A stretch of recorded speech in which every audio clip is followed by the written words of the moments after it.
वो रात भी सामान्य रात ही थी। लोग बैठे हुए थे, उपवास कर रहे हैं, मंत्रों का उच्चारण हो रहा है, सब जगह पे दीपक जल रहे हैं और सामने एक मूर्ति है और उसके सामने प्रसाद रखा हुआ है। सबकी आंखों में बहुत श्रद्धा है, लेकिन वहां बैठा एक छोटा बच्चा, एक छोटा बालक केवल श्रद्धा नहीं कर रहा है, वो देख रहा है, वह सोच भी रहा है। रात धीरे धीरे गहरी होती जा रही है, लोगों को नींद आने लग रही है। धीमे धीमे लोग यहाँ वहां सोने लग गए, सो गए। तभी थोड़ी देर में एक चूहा वहां आता है और प्रसाद खाने लगता है। फिर मूर्ति के ऊपर चढ़ता है, नाचता है, खेलता है, कूदता है, कोई ध्यान नहीं देता है उस पर। लेकिन वो जो छोटा बच्चा कुछ ढूंढ रहा है, कुछ सोच रहा है, उस बालक के मन में एक प्रश्न कौंधता है। जिसे संसार का रक्षक कहा जा रहा है, संसार का रक्षक माना जा रहा है, वो अपने प्रसाद की रक्षा क्यों नहीं कर पा रहा है? क्या ये ईश्वर है? एक ऐसा अद्भुत, एक छोटा सा पर बहुत महत्वपूर्ण प्रश्न उठता है। या मनुष्य ने ईश्वर के स्वरूप को समझने में कोई बड़ी भूल तो नहीं कर दी?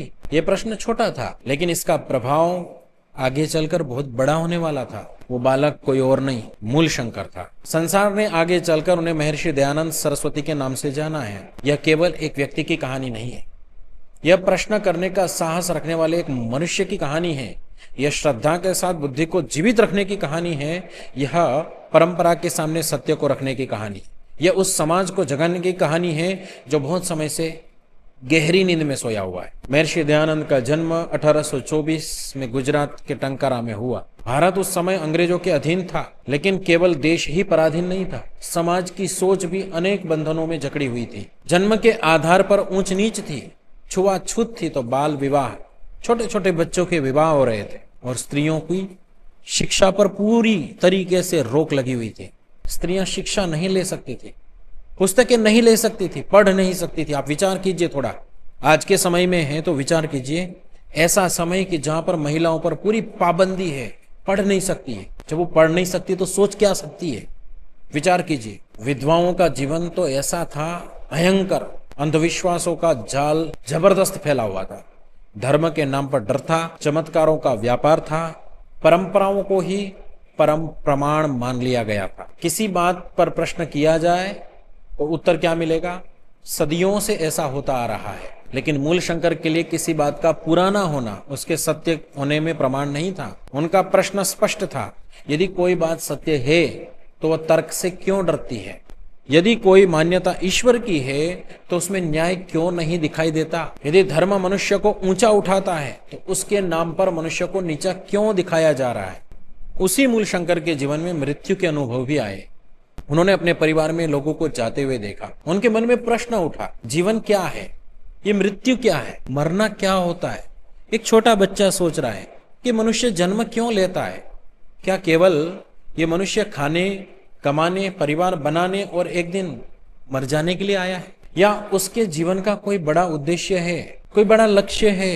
ये वो एक बच्चा सोच रहा है। परिवार चाहता था कि मूल शंकर का विवाह हो जाए, लेकिन उनके भीतर सत्य की खोज की आग जल चुकी थी। उन्होंने घर छोड़ दिया। उनके पास कोई निश्चित मार्ग नहीं था, कोई सुरक्षित व्यवस्था भी नहीं थी, कोई बड़ा आश्रम उनका इंतजार भी नहीं कर रहा था। वो केवल प्रश्न लेकर निकले थे, सत्य कहाँ है? वे अनेक साधुओं से मिले, योगियों से मिले, विद्वानों से मिले, अलग अलग मतों को भी समझा, लेकिन उन्होंने किसी को केवल वेशभूषा देखकर गुरु नहीं माना। उन्होंने चमत्कार देखकर सिर नहीं झुकाया। उन्होंने पूछा, आपकी बात का प्रमाण क्या है? क्या यह तर्क के अनुकूल है? क्या यह वेद के अनुकूल है? क्या यह मनुष्य के कल्याण के अनुकूल है? वे ऐसे गुरु की खोज में थे जो उन्हें सोचने की शक्ति दे, उन्हें अपना अनुयायी बनाने का प्रयास न करे। वे ज्ञान चाहते थे, बौद्धिक गुलामी नहीं। लंबी खोज के बाद में मथुरा पहुंचते हैं। वहां उनकी भेंट स्वामी विरजानंद से होती है। स्वामी विरजानंद नेत्रों से देख नहीं सकते थे, लेकिन उनके भीतर ज्ञान की अद्भुत दृष्टि थी। वे संस्कृत व्याकरण, वेद और आर्ष ग्रंथों के महान विद्वान के रूप में प्रसिद्ध थे। उनकी शिक्षा देने की जो प्रक्रिया थी वो बहुत कठोर थी। वे केवल श्लोक मंत्र याद नहीं करवाते थे, वे सोचना कैसे होता है, सोचने की रीति सिखाते थे। वे प्रमाण और अप्रमाण में अंतर करना सिखाते थे। वे मनुष्य को अपनी पुरानी मान्यताओं को जांच करना सिखाते थे। मूल शंकर ने उनके पास गंभीर अध्ययन किया। उन्होंने वेदों को समझा, संस्कृत के गूढ़ स्वरूप को जाना, विभिन्न मतों का अध्ययन किया, तर्क और प्रमाण की कसौटी को भी अपनाया। जब गुरु दक्षिणा का समय नजदीक आया तो धन की बात नहीं हुई। एक संकल्प लिया गया, अविद्या का नाश कैसे करना है, वेदों के सत्य ज्ञान को जन जन तक कैसे पहुंचाना है, मनुष्य को अंधविश्वास से कैसे मुक्त करना है, समाज को सत्य ज्ञान और न्याय की ओर कैसे ले जाना है, ये सब विचार हुआ। अब मूल शंकर केवल एक जिज्ञासु युवक नहीं थे, अब वे स्वामी दयानंद सरस्वती थे। उनके पास एक लक्ष्य था, उनके पास एक स्पष्ट दृष्टि थी। वे नगर नगर गए, सभाएं की और शास्त्रार्थ किए। उन्होंने लोगों से कहा कि किसी बात को केवल इसलिए सत्य मत मानो क्योंकि बहुत लोग मानते हैं। भीड़ सत्य का प्रमाण नहीं होती। किसी मान्यता का बहुत पुराना होना भी सत्य का प्रमाण नहीं होता। सत्य को प्रमाण चाहिए, तर्क चाहिए, न्याय चाहिए। दयानंद ने अपने समाज की कमियों पर खुलकर जबरदस्त प्रश्न किए। उन्होंने पूछा, यदि परमात्मा का आकार है तो उसकी सीमा भी होगी ना, और जो सीमित है तो वो सब जगह पर कैसे है, सर्वव्यापक कैसे होगा? यदि ईश्वर न्यायकारी है तो चढ़ावे से उसका निर्णय कैसे बदल रहा है?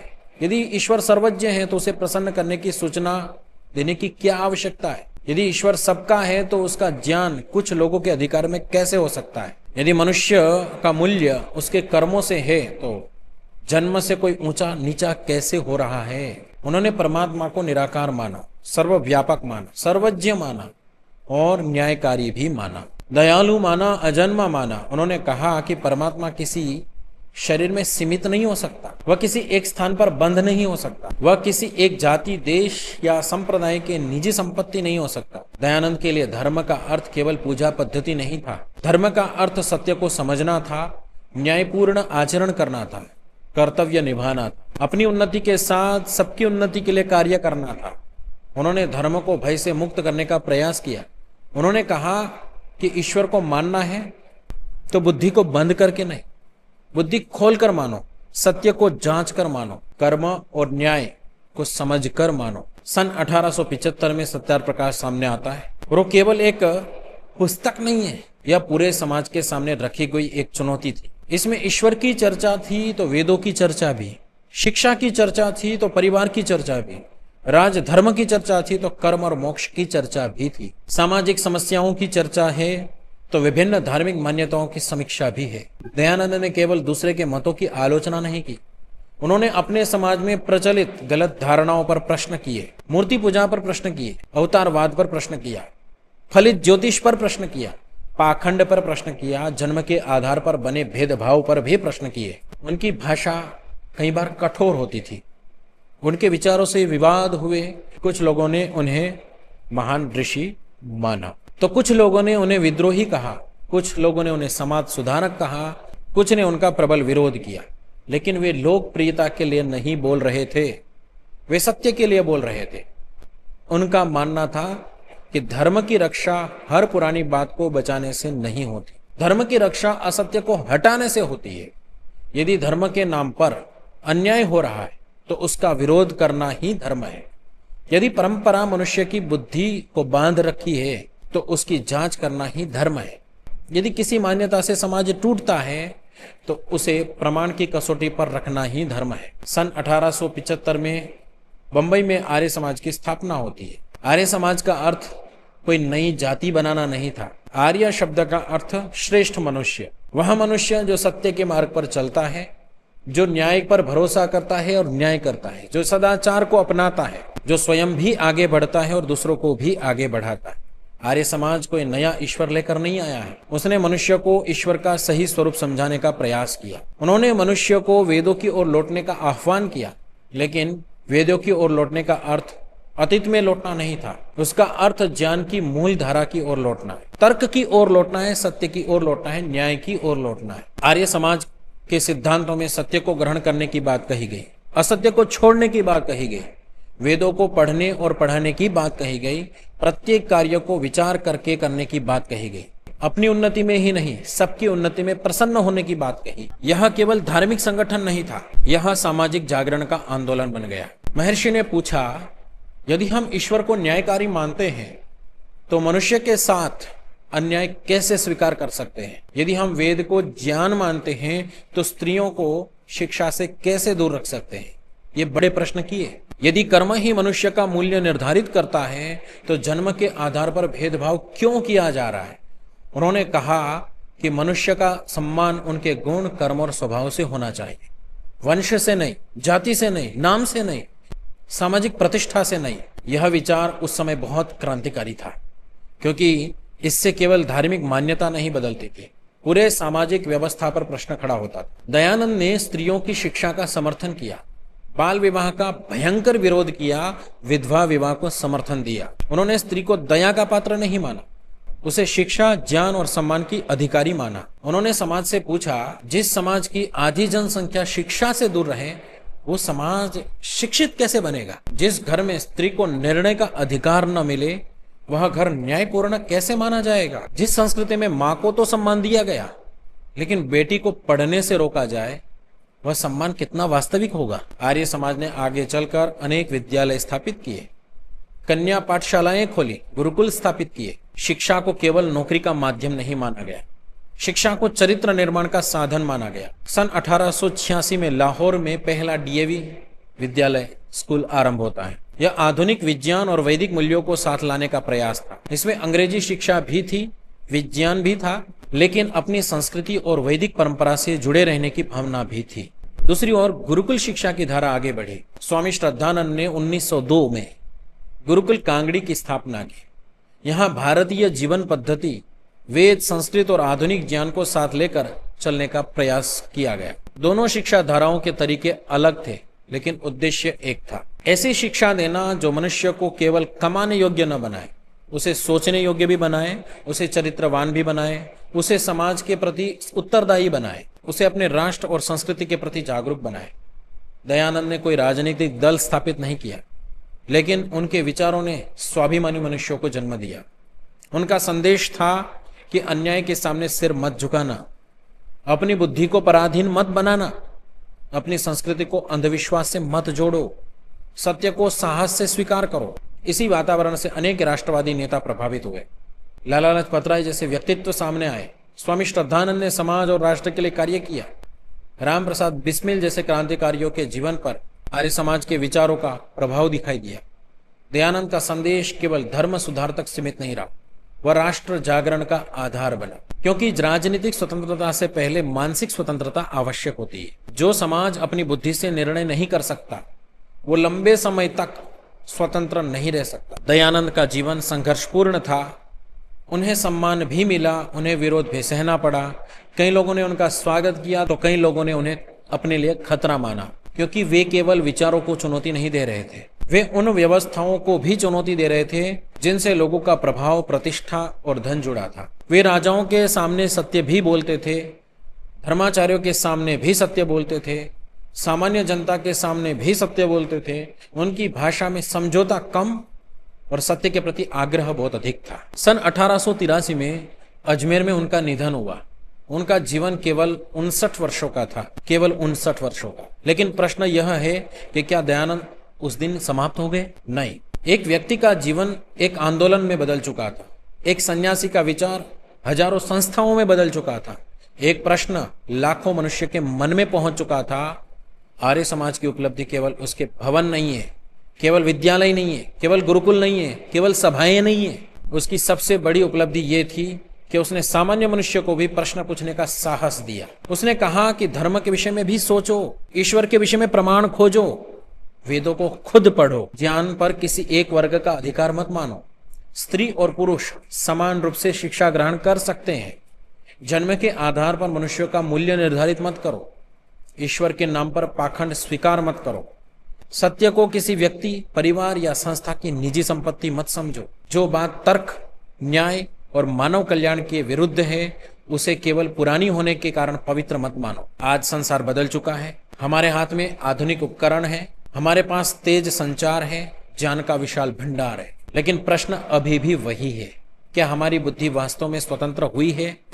आज भी चमत्कार बेचे जाते हैं, आज भी डर का व्यापार हो रहा है, आज भी जाति के आधार पर भेदभाव होता है, आज भी स्त्रियों को कई स्थानों पर समान अवसर नहीं मिल रहा है, आज भी धर्म के नाम पर मनुष्य को मनुष्य से लड़ाया जाता है, आज भी लोग प्रमाण से अधिक प्रचार पर विश्वास कर लेते हैं। ऐसे समय में दयानंद की आवाज फिर से सुनाई देती है, सत्य को स्वयं जांचो, किसी मनुष्य को परमात्मा मत बनाओ, किसी परंपरा को बिना समझे मत दोहराओ, किसी पुस्तक का नाम लेकर अपनी बुद्धि बंद मत करो, किसी बात को केवल इसलिए सत्य मत मानो कि उसे बहुत लोग मानते हैं।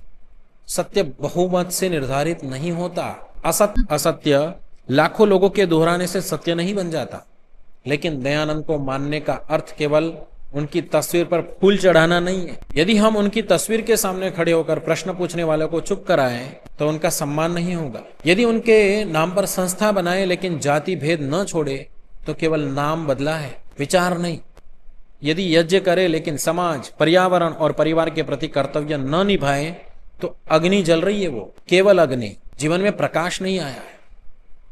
यदि वेद का नाम ले लेकिन सत्य को स्वीकार करने का साहस न रखे तो शब्द रह जाएंगे, भावना चली गई। एक बालक ने एक रात को एक चूहा देखा था, लेकिन वास्तव में उसने पूरे समाज की एक कमजोरी देख ली थी। मनुष्य कई बार आंखों के सामने उपस्थित सत्य को छोड़ देता है और केवल सुनी हुई मान्यता को पकड़ के रखता है। उस बालक ने प्रश्न किया, प्रश्न ने खोज को जन्म दिया, खोज ने ज्ञान दिया, ज्ञान ने आंदोलन खड़ा किया और आंदोलन ने लाखों लोगों को कहा कृण्वन्तो विश्वमार्य, संसार को श्रेष्ठ बनाओ, अच्छा बनाओ, पवित्र बनाओ। लेकिन संसार के श्रेष्ठ बनाने से पहले अपने विचारों को श्रेष्ठ बनाओ, अपने आचरण को श्रेष्ठ बनाओ, अपने चरित्र को श्रेष्ठ बनाओ, अपनी बुद्धि को स्वतंत्र बनाओ।